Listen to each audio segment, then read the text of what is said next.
Jewe nitwa Bayikeze Edine nkaba ndi umukuru w'umutumba Bibare muri komine Sare zone Rushubi.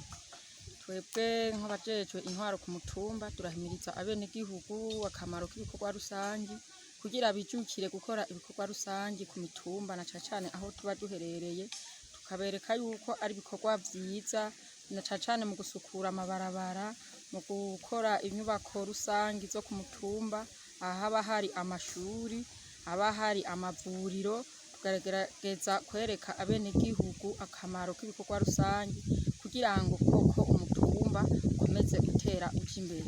Ubu rero aho bigeze, aho biherereye, twebwe ku mutumba iwacu ibintu bimeze neza, abenegihugu bitaba ku bwinshi cane.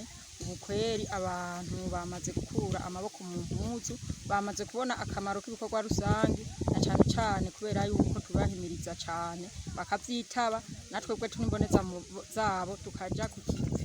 Jewe nitwa Nininahazo Christine, nkaba nsanzwe mba ku mutumba wa Bibare.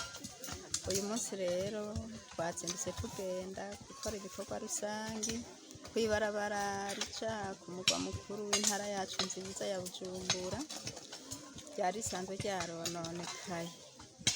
Twarikoze n'ukuri, ubu ni ryiza, ibinogo vyari bihari twabifuriye.